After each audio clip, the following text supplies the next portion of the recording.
What did you think of that intro music? I'm upset. Well, I'm asking this for a specific reason, but did you love it, hate it, indifferent? I I like the other one better. We had a good thing going. I'm not sure why you had to ruin it. I'll bring it back. That song, I must proudly say, was entirely me. That was me on guitar. That was a drum machine that I used. I made that whole thing. Well, now I feel like a jerk. I was hoping you weren't going to be too brutal, It but I wasn't was. bad music. I was just really excited for the Stranger Things style music today because I have it. I do still have Stranger Things, but I also thought, well, Stranger Things, it's already started. So, like, do we really want to hype this up? Continue to? We next can. time you should just send me a song and be like, "Hey, I recorded this of myself. What do you think?" Instead of just blindsiding me. But sometimes I want to see what happens organically. If I But just it ask wasn't you on the bad spot. music. I was just expecting I know. I know. Stranger Danger. I figured you'd be looking for Stranger Things, and maybe I could. It might blindside you a little bit, but so did you? I guess the question that begs the question: did you see? Have you seen all the episodes, or at least the four of them? Yes. Your thoughts, without giving away spoilers, of course. Awesome. Yeah. I kind of predicted that to happen. Did you? Yeah. There were some things culminating to kind of suggest that would happen, so I'm kind of with you, but I don't know what it means for the rest of it. Pretty much anybody who didn't see that coming has never Yeah. read a fantasy book in their life, and it shows. Yeah, it's wild. I'm looking forward to the rest of them. All right, so without further ado, we have another. I'm rhyming. Another good show for you. This one's going to be about wearable tech. What do I mean by Is wearable this the tech? kind you wear on your neck? Maybe I'll. Uh, I was gonna rhyme something. I'm trying to rhyme something with maybe deck. I don't know. Whatever. this podcast It's so not gonna far work. is a wreck. Just that. Yes, exactly. So we. What do I mean by wearable tech? So I'm talking about things like watches, straps, masks, vests, things that you wear, right? So Vests? Do they have wearable vests now? What? Vests? Are you serious? Is that a I thing? I can't with you right now. I don't know what you're. You said wearable vests. Is that I a didn't say thing? wearable vests. I just said vests, things that you wear. Like wearable tech vests? Is that a thing? No. I just mean like weighted vests. Oh, okay. I was Oh, see, I thought you were being sarcastic. Like I thought you were giving me a hard time. Okay, you were nope. actually being serious. No, yeah, no, just weighted vests. So, but things you wear. I guess you probably wouldn't consider that tech, but whatever. Anyways, there's No, a they lot do. of. They do have these things that like carry trackers on them, but they're like worn as a vest. I guess yeah, I didn't know that. But Yeah. either Now that I way, think about it, yeah. Like that so I stat sports or whatever. yeah, there's a lot of things that people wear, like at whether it's the gym or just out and about, and then there's also, a lot of questions. Do these things actually work? How accurate are they? How effective are they? So we'll dive into all that stuff and hopefully give you guys a better understanding of what's worth it, what's not, and maybe what is, maybe don't spend your money on, and just give you a better overall idea, or at least try to. So again, kind of defining like what we mean by these things. So we can kind of start with whichever one we want. But a big one that people wear, the heart rate monitors, and when they wear those things, also along with that is here's how many calories you burned, and like, here's your step counter, here's how many calories you burned. So why don't we just kind of start there first of all, and because I think we have a fairly decent idea of how accurate those things are. But like, let's take people's Apple Watch. That's a big one, right, Brad? So like, those have, as far as I know, things like calorie burners and calorie trackers and step counters. So how accurate or inaccurate are the here are your calories burned if we're just going by, let's just start with a step counter. So before we before I give you that exact number, I think it's important to understand a little bit about like what these things are measuring and which are direct measures and which are like proxy measures and which are based on algorithms. systems, right? Yeah, because that's a good point. Because what are they measuring exactly? So things like heart rate monitors, whether it's your watch or one of those polar chest straps, etc., they're actually relatively accurate for measuring heart rate, right? Because it's a fairly direct measure. Whether they're using like electrical, whether they're using optical, whether they're using like mechanical. There's a lot of different ways to like measure heart rate, but they're usually pretty accurate within like 5 to 10% of what your actual heart rate is, right? So if it's 60 versus 55, like that's within the realm of accurate to where it's useful. Because when you're measuring heart rate, especially during exercise, what you care is like, am I at resting heart rate? Am I at 100 beats per minute? Am I at 150 beats per minute? Am I at 200 beats per minute, right? Like whether it's 55 or 60, that doesn't really matter that much. What you're trying to do is use these to gauge overall workload and capacity, right? That's for heart rate. Step counters, right? Almost all of these step counters use mini accelerometers, and they're pretty accurate for step counts. Now, with the exception of like if you're on a vibrating platform for an hour, you didn't really take 5,000 steps. It was just shaking your watch for a while. Or if you're That's like pretty good. pushing a shopping cart and it's on your hand and it's not really bouncing, like there's all those things. But they're relatively accurate within probably 10% for steps, right? So it's 9,000 steps versus 10,000 steps. Like that's fairly accurate. Those are all things that are like direct measures. Then you have things that are like imputed or algorithm driven from all the other measures. So things like energy expenditure is a multivariate equation that all of these things that have small errors in, like if your heart rate has errors in it, if your step rate has errors in it, if your sleep has errors in it, those all compound and then you end up with a much larger error at the end. So things like your Apple Watch giving you an energy expenditure, that's really not very accurate, right? And they've measured that against gold standards of like indirect calorimetry or doubly labeled water. And we know that energy expenditure for most people on those things is off by 15 to 30%, right? And that's a meaningful error. So if you're burning Yeah, for 2,000 sure. calories a day, that's anywhere between 300 and 600 calories a day that it's off. Like that could be your entire deficit. So using it as a absolute energy expenditure is not super helpful, right?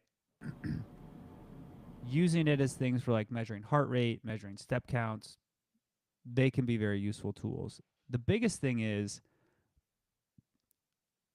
the relative data that you have, right? Is your step count going from 2,000 a day to 10,000 a day? Is your estimated energy expenditure going from 1,500 a day to 2,500 a day? Like those are the pieces of data that really matter. It's not so much the absolute data that you have on a given day that really makes a big difference.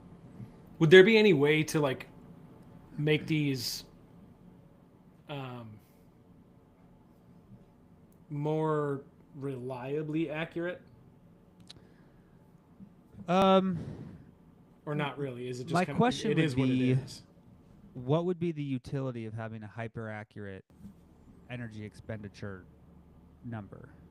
Yeah, I mean, I don't think you're going to do a whole lot. It's not like those that would change your life like super meaningfully. I'm just curious, like it like is is there a way to make those more accurate, or is it like the tech just Yeah, I measures mean, what it measures and there's really there not? there is, but the problem is it comes down to two things. One, you'd have to improve the technology so much to get such small amounts of data, Yeah, right? So basically, what right. you'd have to do is you'd have to make the heart rate sensor from 5% accurate to 1% accurate to like And like, really what are you gonna meaningfully reduce the the end error? equation, right? It's Yeah, sort of like in Formula One, they will spend $400 million a year to get like one extra second out of a lap. Like I don't think the average person wants to yeah, go spend from $400 for an yeah, Apple Watch to $40,000 for an Apple Watch to get a slightly better energy expenditure, right? So that's the first piece. The second piece is, are you wearing it every second of every day? Is it fit perfect? Are you making sure that it's like calibrated to you all the time? It's like all of those things that you'd have to do to make it much more like high utility for some of those things. yeah. So, and like you said, it probably wouldn't meaningfully change anything for you, right? So what's the what exactly is the Yeah. point? So these heart rate monitors that we wear on our wrist, for example, though, like talking about how they actually work from a technical standpoint, those things.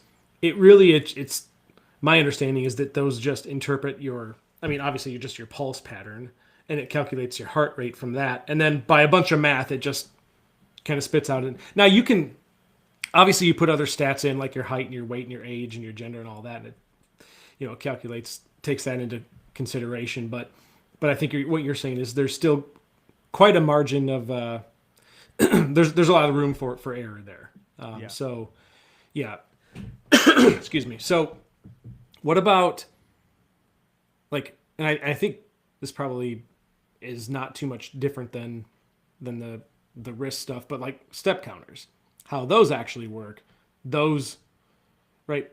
They obviously cannot literally detect foot contact, right? So is there if we're talking about these calorie calculators, is there like which one is the most accurate? If somebody's just concerned about, I just want something like this, I'm okay at knowing it's not going to be 100% accurate, but what's going to give me the most accurate like estimation is which one would that be?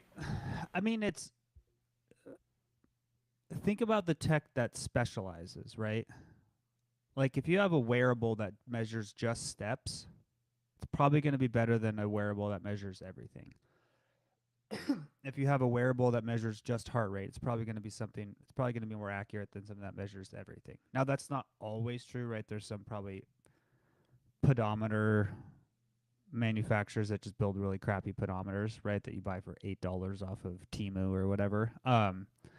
But that's generally how that's going to work. Now, obviously, like research grade ones are going to be different than commercial ones. Like it's all over the map. But I think the real question is understanding what are they good for in general and what are they bad for. And the reality is, I mean, you can look at all the watches, straps, rings, all of them. And yes, some are higher quality, some are more accurate. There's probably pros and cons to each of them. But the variability amongst them is not so much that one of them is vastly more useful than anything else. It really is, what are you using it for? And then what behavior are you changing based on that? That's the biggest thing. Because I think a lot of times people will have these things and they give them interesting information, but does it change outcome and does it change your behavior? Like, Does it do anything, right? Do you do I anything with haven't it? worn a wearable. Like I've probably worn one for like a week or two because people will send me them to test and like give feedback. But I haven't worn one personally for probably a decade. Right? Because for me, I'm more of like, hey, what behavior is it going to change?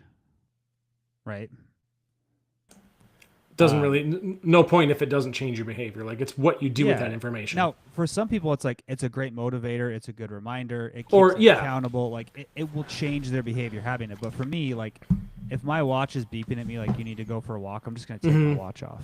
Like I just know it, right? yeah, I think those step counters can be helpful. Whereas if you're trying to like, okay, I got 8,000 steps yesterday, I'm gonna try to beat that by 1,000 today. Like it can Yeah. be useful if you're trying to use it like that. And a lot of our clients and a lot of people use them and love them. And so I think Yeah, it's really like just understanding what are you using it for. And I think if yeah, it's more of a use it as a relative marker for like what was your old behavior like, what is your new behavior like, and is it a good motivator, reminder tool, and do you enjoy it, then great, right? But I got to the point because I've tried pretty much all of them for a while. Like I had the Fitbits, I had the Whoops.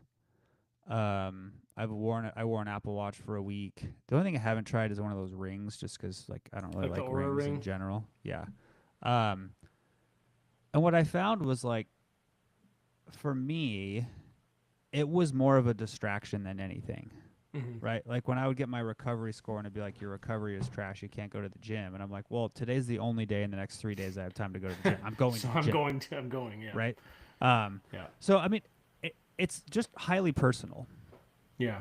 All right. I would say most of my clients I've worked with have worn a wearable. And it's got great data and we use it. But for me, Yeah. it's like, that's just, I don't find for myself, but I think a lot of people do get a lot of utility out of them. I have So I mean, there's a lot of wearable tech, and I guess again, tech probably isn't the right word for the next thing that I wanted to ask you, but it is something you see people in the gym have, and those are the weighted vests. So Mm-hmm. can we dive into that and just talk about? Oh God. I mean, and it's not even like I guess it's not even necessarily just the people that are at the gym. I mean, you see people outside walking with a weighted vest, but do we think that meaningfully increases your, because all you're really doing is you're just increasing your mass, which requires a little bit more energy expenditure to move it from one space to another and to do things. But like, is it meaningfully going to increase your calorie expenditure or make you stronger or whatever it is you think it's doing? I mean, you know, I guess what are your thoughts on the vest? Are they worth it? Yeah, Is let it me really pull up. just I'm trying to find this thing I posted about this for a while ago. Okay, so I don't know why, but this is such a great microcosm of the fitness industry in general and why I've just built my career out of creating my own little corner and just living in my own corner and just not really worrying about anybody else. Is there's just been this thing of like you're an idiot if you wear it or they're the greatest thing ever invented, right? And the reality is they're not going to solve all your problems, but they're also not nothing. And here's I'm going to tell you like how I would summarize it based on this Instagram post I had a while ago. And then I'll kind of give you a little more context. So, here's this post. The weighted vest craze summed up. Walking is better than sitting. Walking with a weighted vest is a little better than walking. Walking uphill without a vest is better than walking flat with or without a vest. Walking uphill with a vest is best for burning calories. So, when we talk about like something like a weighted vest, there's just a lot of things to unpack. One is if you are trying to live better longer, you need to do a few things. One, you need to maintain your bone density. Two, you need to maintain your muscle mass. Three, you need to maintain your cardiovascular capacity. Okay. So those things mean you need to engage in meaningful resistance training. Um, you need to get cardiovascular exercise. You need to maintain a healthy body weight. And you probably need to walk quite a bit. Where does a weighted vest fit into those things? Well, if you're already squatting, deadlifting, sprinting, pressing, doing a lot of those things, adding a weighted vest to your 30-minute walk around the neighborhood is probably not going to be doing a lot for your bone density or building muscle tissue, right? Like it's not enough stimulus relative to everything else you're doing. But it's not going to hurt, right? It's not like it's going to have a negative impact. If you're somebody who otherwise doesn't engage in a lot of resistance training, like let's say you lift maybe once a week, it's pretty light. Maybe you have some joint issues that keeps you from doing it. And your favorite form of exercise is being outside and you're hiking and you're going up and down hills a lot. Wearing a weighted vest is probably a really good idea for you because it's a way to get extra resistance that you wouldn't get because you don't go to the gym as much. Mm-hmm. And so I think it's all really context dependent. Adding a weighted vest is not going to substantially change the outcome of your weight loss, right? Especially if it's like a 5 to 10 pound weight vest. But in the right context, it can meaningfully alter the trajectory of your body over time. So it's really, in my opinion, it's very context dependent. Now, there are some situations in which I think some people would substantially benefit from weighted vests. Couple examples. One of the more interesting things that I've seen is individuals who are losing body weight or body fat, especially for like physique sports, like bodybuilding, physique competitions, even like weight cutting sports like that have weight classes like Yeah. Olympic weightlifting, jiu-jitsu, Wrestling. MMA, etc. One of the things that's really interesting, and this is almost all case study / anecdotal, is let's say you weigh 185 pounds and you're trying to cut down to 165 or whatever. If you wear a weight vest during that process and you offset the weight that you're losing with the weight vest, like if you wear it all day, every day, what it helps you do is it helps you maintain a higher calorie intake while still losing weight and helps you maintain some more muscle mass when you're losing it. Now, that's entirely case study, anecdotal, one-offs, because there hasn't been a lot of research in it. But there's a few people that have done that, and it's been really successful.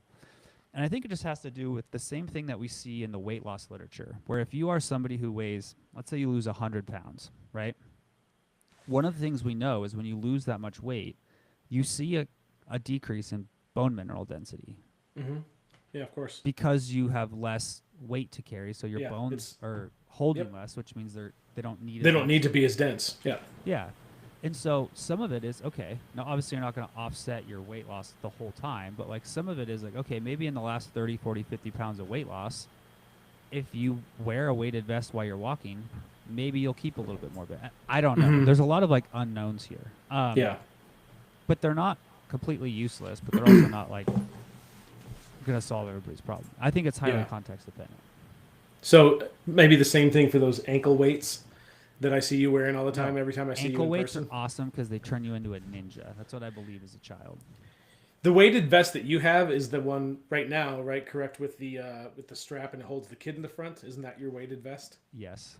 Or has he graduated from that? No, my weighted vest is the burden of work on my shoulders. What about? I always got a kick out of the.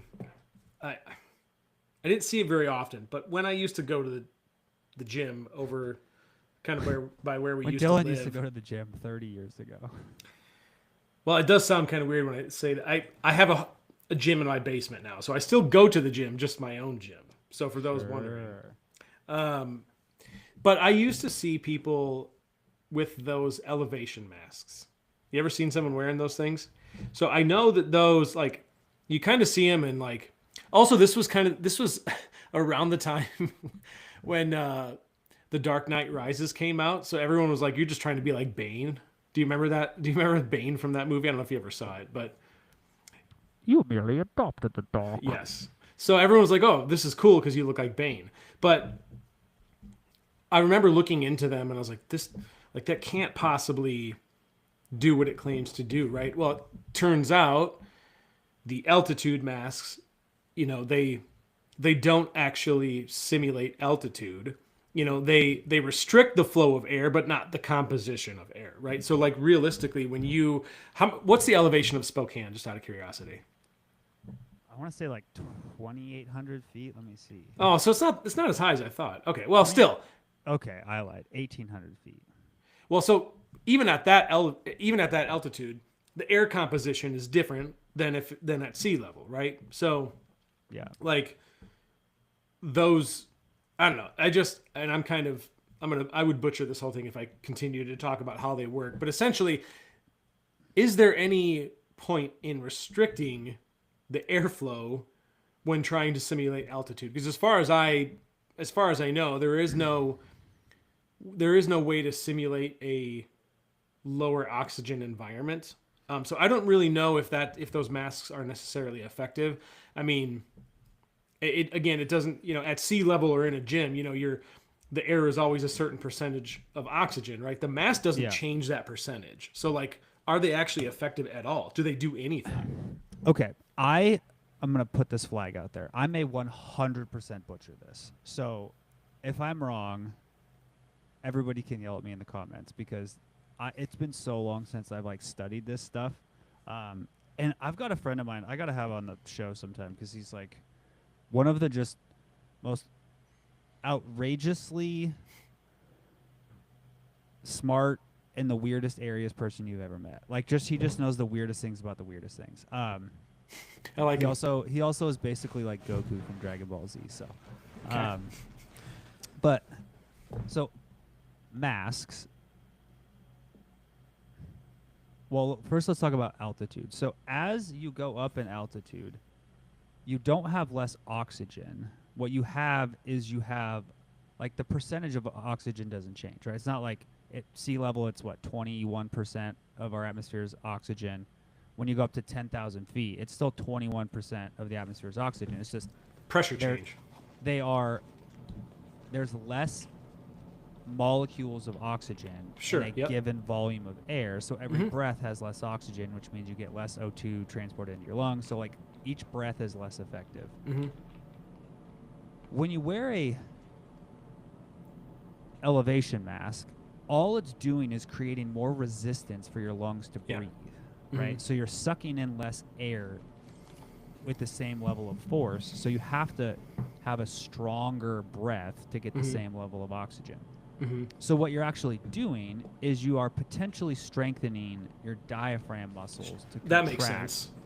And create more negative pressure. Sure. What's really interesting is when you breathe in, you're not actually sucking any air in. You're creating low pressure and the air is rushing in, right? Difference between internal and external, yes. So what these elevation masks do is basically, if you wear them correctly and you do the right protocols, they can improve your diaphragm's ability to contract. Now, that can be helpful in some sports, right? Specifically like swimming, right? I'd have to go back and remember because, God, I was in grad school 11 years ago now. But one of the things we learned is like there's very few levels of types of cardiovascular training that increase your ability to suck in oxygen. One of them is swimming because usually you're breathing against pressure. Yeah, like you're in water, so you that have makes more sense. Pressure, Yeah. and so you're trying to suck in more oxygen. So it's possible that they could do that. I haven't read the literature on this in a long time. There was another device, and I can't remember what it was called, but it was another like mouth trainer, like oxygen sucking trainer. I don't know what it's called. I'm just making up a term for it now. But it basically did the same thing, and it could train you to breathe, take bigger, deeper breaths because of your like changing your diaphragm. Yeah, that's interesting. I don't. I'm actually curious on something now. I want to see. Yeah, because. So, yeah, a lot of this is basically what we pretty much what you just said. Yeah, the mass doesn't change the percent. The only thing changing is the effort required to pull the air in. This triggers respiratory muscle fatigue, not altitude adaptation. It doesn't lower blood oxygen saturation. It doesn't simulate EPO. I'm not sure what EPO is. Maybe you know. Erythropoietin. Is that that's a the byproduct of that stimulates more red blood cell production? That's what cyclists take, so they have more red blood cells for more oxygen. Gotcha. Yeah. But the problem is then you have more red blood cells. It changes the viscosity of your blood. Your risk of stroke and clot goes up. So here's an interesting question then, and I think I know the answer. I feel like maybe we even talked about this before, but people who just normally train at a higher altitude, if they go then down to sea level, and would they be more efficient at that particular activity? Yes. That's really train high, compete low. That's what most very elite athletes do. They go train at high altitude because they have these adaptations, and I think it has to do more with like red blood cell concentration and like oxygen binding capacity and all those things. It's been so long since I've studied that. But I wonder how long that adaptation takes. I don't think it takes that long. Really? I think it's like a couple weeks. Wow. I think. Again, it's been so long since I've studied that. It would take me a while to like confirm all that, but maybe we'll have one of my friends. That's still pretty cool. We can talk about it. Yeah, I don't know. And this, I just was kind of reading. It says, just this last note I thought was interesting. What are masks actually for?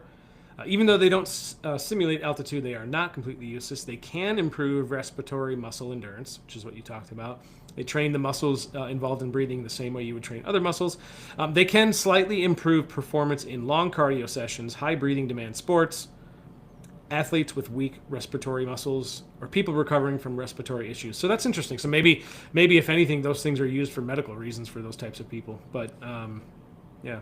Speaking Interesting. of like really weird adaptations, so this was a study that was published probably 7, 8 years ago in one of the major magazines or science journals. I think it was Cell, but they did a study of these indigenous people in, I think it was like Southeast Asia, and they were all like a like sea nomad population where they basically like lived on these small islands and they like spearfished all day, so they spent all their Hmm. time in the water, like sort of like a Avatar. Like What Aquaman. what was the Avatar water movie? I can't even remember what the title of it was, but it was basically like those people. But what they found, what was Okay. really interesting, is these people had, over the course of a couple hundred, maybe 1,000 years, maybe even shorter, I'd have to go read it again, but they have already evolved to have, like, maybe not evolve is the right word, but they have an adaptation to where they have a genetic variant that results in them having larger spleens. And your spleen is basically a reservoir of extra red blood cells, Okay. so that when they are diving, they can like basically dump out more red Wow. blood cells so they can carry more oxygen That's because they really spend so much interesting. time underwater. Yeah, Huh. it was a really cool paper. Um, I, I wonder how long do you think it would take for humans to just eventually it's gonna be such a ridiculous question, but like if you spent enough time in the water, I assume evolution would give you gills eventually. Kevin Costner had them in Waterworld. In Waterworld. Oh man. That movie was so awesome and so ridiculous at the same time. I mean, I was what 10 years old when that movie came out, so everything was, when you're 10 years old and you're watching that movie, logic goes out the window. You just think it's awesome. I don't know how I'd feel about it now, but um, yeah. So I don't know. I think is To there get any back other? on topic, I mean, Yeah. I think the other big things that I see a lot now are continuous glucose monitors, and also this like Yeah. breath thing called Lumen that like measures Oh, your I've seen that. Yeah, fat yeah. versus carbohydrate ratio. Those I are two didn't. things that have also become really popular. Is that okay? So I'm glad you brought that up because these devices that claim they can measure the content of your breath or tell you, oh, here's how many carbohydrates you're burning, or based on your respiration you are mostly burning fat right now. Like, any truth to that or complete BS? Um, so there's a few things to it. One is, though, when you measure the ratio of, or when you're trying to assess how much carbohydrate versus fat your body is using, it's a ratio of how much oxygen versus carbon dioxide is being breathed in and Mm-hmm. out, right? Mm-hmm. Um, I may butcher this again because it's been so long, but the lumen only measures how much you're breathing out. I don't think it accounts for the other side of the equation. So it's not Okay. as accurate as like normal indirect calorimetry. That's the first limitation. The second limitation is that data in isolation is almost entirely useless Okay. for a couple reasons. One, the distribution of what the average person's like carbohydrate to fat mixture at baseline is, it's a distribution. I think I've got this in, if I can find it. I think it's in here somewhere. I'll see if I can find it as I'm talking. But so it's a distribution. So like you and I at baseline probably have slightly different carbohydrate to fat oxidation ratios. That's the first thing. The second thing is that number is highly impacted by your exercise status, like what you're doing at a given time, plus what your diet is, right? So if you eat a very low carbohydrate, high fat diet, your RER, Yep. your fat to carbohydrate mixture, is going to be heavily skewed towards oxidizing fat, right? If you eat a very low fat, high carbohydrate diet, it's going to be skewed as well. So what is the actual utility of this thing? Yeah, exactly. I mean, well, I guess the third piece before I get to that is whether you have a high or low fat, carbohydrate, whatever, has almost no predictive capacity on your ability to lose body weight, right? So from just like a use it to be like, should I optimize my diet? It doesn't matter, right? Yeah. We actually know this. We've done studies where we have looked at people who are genetically wired to be better at oxidizing fat versus Mm-hmm. carbs. We've given them diets to match or like be opposite, and it doesn't affect weight loss. So there's almost no utility in it from that perspective. So where would potential utility for this be? Well, one of the things we know about um, like human metabolism is one of the best markers of how metabolically healthy you are is how metabolically flexible you are. Define metabolically So your ability flexible. to switch between carbohydrate and fat Mm-hmm. oxidation, Mm-hmm. right? This is one of the main issues amongst people who have type 2 diabetes. Their ability to go from burning carbohydrates to fats or fats to Very impaired. carbohydrates is very impaired compared Yeah. to somebody who's relatively healthy. Like, so for me, when I'm sitting in my chair like this, I am probably burning mostly fat. When I start running, I'm probably burning mostly carbohydrates. Mm-hmm. It turns out that when you have insulin resistance and you have type 2 diabetes, your body is going to burn carbohydrates at a much lower intensity of exercise. There's a lot of reasons for that. And then also your ability to switch between fuels is impaired. There's a lot of reasons for this. Some of it's very like molecular biology. But that is a big part of it, right? And so you've really got to think about it as the relative change. So if I was going to use one of these lumens or whatever, what I would want to know is like I would probably use it at rest, go exercise, use it at rest, eat a bunch of carbohydrates, use it, and see how much does it change. And then I would lose weight, I would exercise, I would clean up my diet, and then 3 months later I would use it again and see has it gotten better. Mm-hmm. But like using it every day to be like, oh, Yeah. I'm burning fats, I should eat more fats. It's like, well, that's dumb. Yeah. It's like it's a waste. It doesn't do anything. Not It what doesn't it's- tell yeah. you anything important. Yeah. That's my perspective on it. I have never once suggested a client go get their RER done. Yeah, right. And this kind of goes. I mean, we're talking about the types of substrates that you're metabolizing, but that really also kind of comes down to how many calories am I burning. That's what a lot of people care about, right? And so, I think the only correct or like the only real way to see how many calories you're really burning. Correct me if I'm wrong, but you'd have to be in like a medical setting where you're hooked up to a mask and like everything's monitored, correct? Otherwise, there's really no way. Or you can use doubly labeled water, which is also a pretty close measure.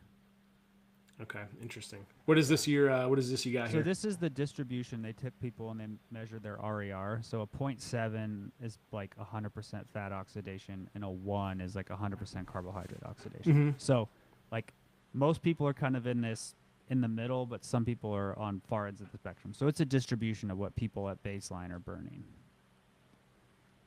Yeah. I'd like to. We don't have enough time for this episode, but I would be curious sometime about kind of diving more into the diabetes aspect, like you mentioned, and like why diabetics have a more difficult time switching, like the mechanisms behind that. That'd be interesting to kind of learn, at least in my opinion. But I'm sure that's a little bit more complex than we have time for. I did want to ask. So there's one other thing that we haven't talked about, and that is regarding wearable tech, blood flow restriction. I used to think that was pretty much BS. It turns out it may not be. There may be some like reason for that. There may be some benefit to it. And I mean, for anybody that's not sure, the key principle is blood gets in, but it makes it harder for blood to get out. So the way the gym bros might explain it is it creates, this traffic jam of blood, right? The pump is there, right? And so, but when blood pools in the muscle, I don't actually know if that's doing anything for you other than, well, I shouldn't say that. If the muscle fibers can fatigue faster because of that, then I know, when you talk about muscle fatigue, you've got a buildup of lactate, other metabolic byproducts. So I guess in theory that could recruit those fast twitch muscle fibers faster, whereas normally you would need heavier loads to activate those same things. So I think that's kind of the principle behind it. But what light can you shed on that? And like, is BFR actually effective? Um, I think it's a good tool in the right circumstances, and So I think it it, can be effective. yeah, Okay. and I think it has primarily to do uh, the things that create hypertrophy or muscle growth come down to obviously like the stimulus, like how much stimulus is there, Hmm. and then the recovery process of nutrients, which is blood and all those things, plus some of the signals that like trigger repair. So part of that Hmm. is like the Yeah. metabolites that are there, some of the inflammatory things that are there, etc. And so a part of how BFR is proposed to work is when you occlude the muscle and you allow blood to basically just pool there, Hmm. you basically get an increase of all of these signaling things that tell your body there's been damage and it needs to repair it, right? So you basically accentuate the pump, basically, is what happens. The other side of that is training to failure can be very difficult when you have injury, right? Like if you have like soft tissue injury, like tendons, ligaments, etc. So like lifting heavy loads becomes really difficult.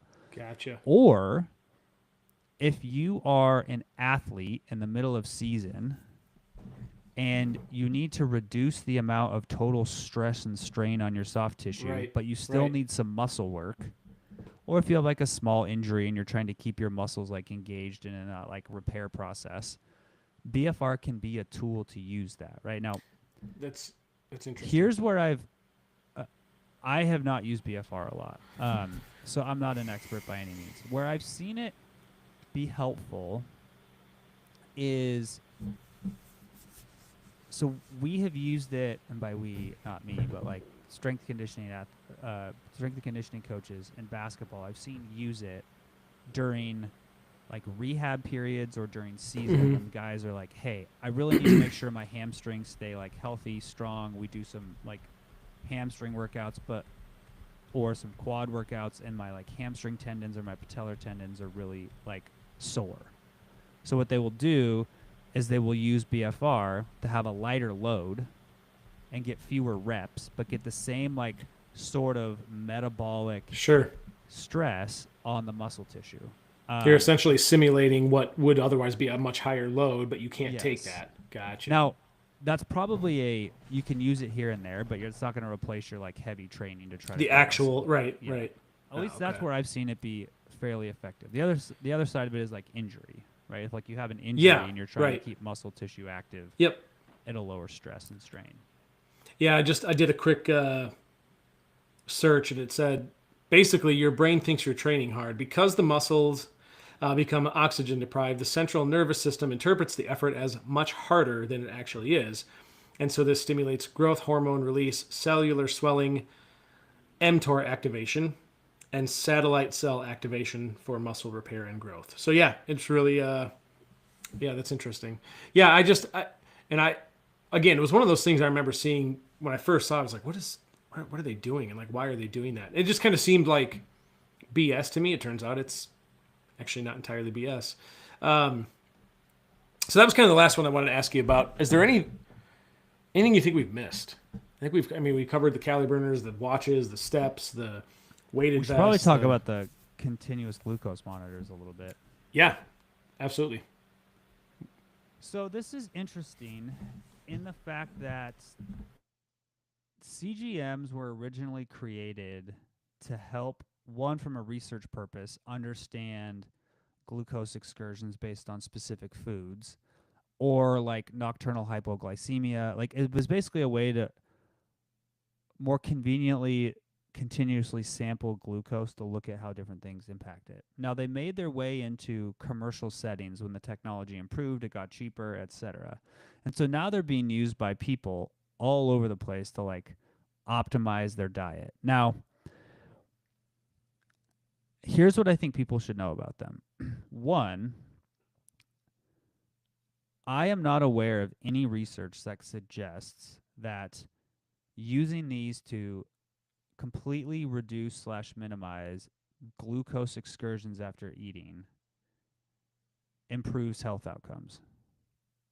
I've never seen any data to suggest that, right? So if people are using these things to like prevent any of the food you eat from raising your blood glucose to live longer, reduce your risk of whatever, there's no data to suggest that does anything. Mostly because that's just how your body's supposed to work, right? Like you need Yeah, glucose in your exactly. diet. Right. People may argue that point, but they're wrong.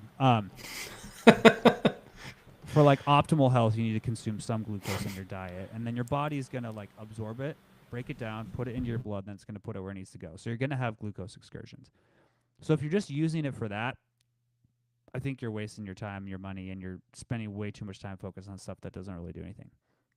Now, here's where I think they have some utility. Obviously, in like people with type 1 diabetes, it's a way easier way to like monitor your blood glucose without having to prick your finger. If you have type 2 diabetes, same thing. But here's where I think for the average, otherwise healthy person, it can be informative. One of the things we've learned over the last decade is the old idea of like the glycemic index, where a food causes a glucose excursion, is much more individualized than we thought. Right? It's like you and I could consume the same carbohydrate rich food. Your blood glucose may go up a lot, mine may go up 0. And then we have a different food and mine goes up a lot and yours goes up 0. Probably has to do with microbiome, salivary amylase, like all sorts of things. And so this can be a tool to help you understand how your body reacts to certain foods, especially in the context of like exercise, right? Like if I am going to go train for 2 hours and I need to eat something while I'm training to like keep my glucose levels high and have energy for a sustained exercise session. Well, if I can learn what foods are optimal from like a GI perspective, like what I can tolerate and what actually gives me readily available glucose, that's a great tool, right? And then you don't have to prick your finger while you're exercising. You don't have to do a lot of things. So I think that's where it's really useful, right? Like if I had an athlete who was like a world-class athlete and they were a marathon runner, a triathlete, maybe they were a soccer player who was playing 90-minute matches and they were like struggling with energy in the second half, like we may wear one for a couple weeks and like test some different foods. But for the average person, I just don't think they have that much utility. So these are things that who's using these the most? Would it be diabetics? Well, I think the like biohacker group is the one who's using them the most. Obviously, that's not what it was designed for. Yes. I did, yeah, and I actually found this interesting too because I don't know, I just have a curious mind. But basically, and I didn't know some of this, but how CGMs actually work. The sensor sits in your interstitial fluid, not your bloodstream. It uses an enzyme plus electrical reaction to detect glucose. Most CGMs use glucose. I'll quiz you. Glucose what? Oxidase. Glucose Oh, oxidase reacts with glucose in the fluid. This reaction produces I hydrogen was like, peroxide, which I didn't know. Uh, this reaction produces hydrogen peroxide, which generates an electrical current. The electrical current changes based on how much glucose is present, and the device's algorithm then converts that signal into a usable glucose value. Yeah, interesting. I just didn't know that. I've seen them. I've seen people wearing them. Just never really. which I'm gonna for people who don't know what interstitial space is, let me show you. Isn't that like intergalactic space, like where you're between Yes, galaxies? Yeah, that's what I thought. exactly right. So interstitial space is basically the fluid between your cells.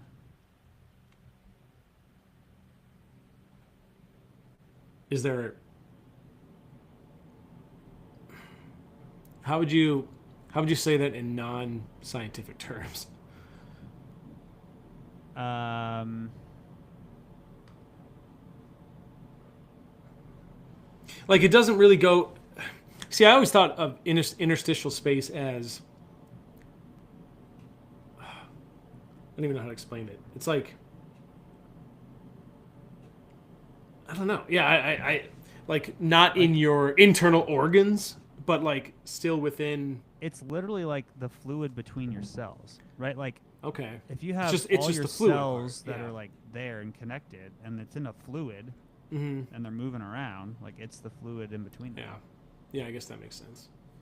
Um, Yeah. But what's interesting about that though is if you sleep on the arm where your CGM is, mm-hmm. it like it'll like squeeze all the fluid out of that interstitial space and then you'll get like a low glucose reading because there's like no Oh, fluid in there. interesting. Yeah. Um, yeah, yeah, because I know someone that has one. I just never really considered how it worked. Did we forget anything? Have we covered? Have we covered the wearable tech? I think we've covered just about everything. Dude, I can't wait till we have like HUD contacts. You put them So in, you're like I, Master Chief, and it like shows you everything. I was literally just gonna say like, where's the future going with wearable tech? So like, it's kind of funny that you mentioned that.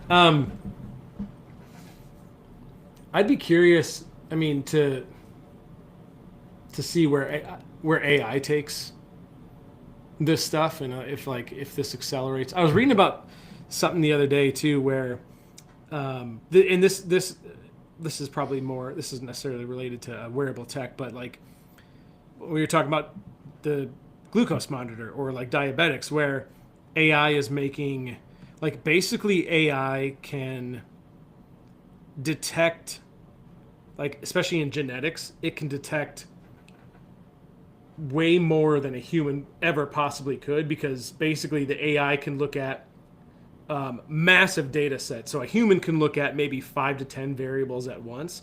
AI can look at millions of genetic variants, millions of people's genomes, thousands of traits all at once, environmental influences, and it can basically say like, so like a human would think, okay, if you have gene A, you're more likely to have trait X. But an AI can say, okay, if you have this combination of 142 variants plus exposure to this environmental factor plus this mutation, your Alzheimer's risk goes from X% to X%. Like that, could affect a lot of things that we're talking about, but certainly like, are you likely to become diabetic? Are you likely to, whatever it might be. I just thought that was really interesting. So like it'll be really cool to see where AI takes genetics, but also, like what can humans use from a tool standpoint to either become healthier, live longer? Like what's the tech that's going to come from this? So I'll be really interesting. I'll be interested to see how this kind of unfolds over the next 10 to 20 years. Do you think by the end of our lifetimes, let's say hopefully I live until my 80s or 90s if I'm still healthy. I'd love to live that long. But do you think by then we will, like, the world will be fundamentally different because of AI? Like, do you think within our lifetimes, or I guess the better question would be, do you think within our lifetimes, human lifespan will have increased in a meaningful way because of AI? The average life expectancy. Before I answer that question, would you say life has changed substantially since 2019? In what way? In general. The answer is No, I don't feel like it's changed substantially. what? I don't feel like it's changed. Like in what way? I don't feel like substantial. Okay. The average price of a house has gone up 60%. Okay, if we're talking, most people work from home now. Like the world has changed more in 6 years than it did in like 30 years. In those ways, yes. I guess I was thinking about more like lifespan, since we were talking about lifespan and like health. That's kind of what I was thinking. I didn't see it changing that way. I think there will be an increase in lifespan a little bit, and it will be more because we catch diseases earlier, faster, and there's less early deaths. But I don't think the average upper end, like I don't think more people are going to live to 110 or 120. Gotcha. Like I just don't think that's going to happen. It'll just be because of disease prevention? Yeah, it'll be like the same reason why the average lifespan used to be 35. It's like because so many people died in childbirth, and if you got an infection as a kid, we didn't have antibiotics, so you died. If you had a heart attack, you used to die. Like now, a lot of people survive like primary myocardial events. I think it's going to be mostly that. I think here's my theory and thesis on living longer. I think the primary way by which the average person can meaningfully live into their 90s and 100s with a good quality of life is they have to exercise. They have to eat well. They have to spend a lot of time outside, and they have to maintain healthy relationships. And I don't think modern medicine is going to impact any of those.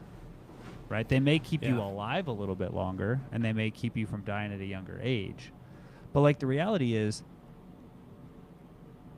we are biology, we're not mechanical. Right? And so the way medicine approaches us is fix what's broken. Right? The way our bodies are designed to get better is we have to stress them and increase our capacity. But right now, as adults, most of our life is not about creating the right types of stress, so our body is required to either adapt to get better or at least maintain our current systems, right? If you continue to stress your bones, they will stay strong. If you continue to stress your muscles, they will stay strong. If you continue to stress your heart and your lungs, they will stay strong. If you sit in a desk and you're chronically stressed out and you don't eat well and you don't exercise and you don't have good relationships, the biology fails, and now it's like I'm replacing the seals on the pistons, and I'm changing the brakes, and I'm replacing the battery because I let it get too cold. Like, ultimately what we're talking about is, I think fundamentally there's no way to really reduce entropy. It's just systems tend to become less organized and over time. Like, how do you prevent we have systems in our body that control and reduce entropy. But not forever, obviously you can't. Yes, but the problem is when you don't continue to tell those systems check up on those things, do their job, right. The entropy is going to win, right? Telomeres and telomerase is a great example of that, right? Yeah. You have these shoe caps on the end of your DNA, your telomeres. Things like exercise increase the length. enzymes that maintain these. When you don't exercise, they shrivel up. Yeah. Right? So it's, I mean, we have these systems, right? DNA repair, same thing. Like not just telomerase, but like general DNA repair. So is telomere length a good indicator of longevity? Mm-hmm. Interesting. We should do another episode on that sometime. Like, no. Do you know any Yes. genetics experts that you could bring on sometime? We're all genetic experts because we all have a lot of it. Yeah. Yes or no? I was like somebody in the group the other day and was like, do you have any coaches who specialize in glutes? And my comment was, I think all of our coaches have glutes. What did they reply back with? Thanks a lot, you're not helpful, and then left the group? I thought that was so funny. But I'm serious. If you know anybody that's an expert in the field of genetics, we should bring them on sometime. No, but cool. I do have a couple guests I want to bring on. Maybe hit me up. We can talk about it. That'd be cool. Do you want to give the people any sort of hint as to what these people are experts in and what we might be potentially talking about if we bring these people on? All sorts of things. You really are. I know exactly how that person in the group felt. I have some very I've accumulated a lot of very interesting friends.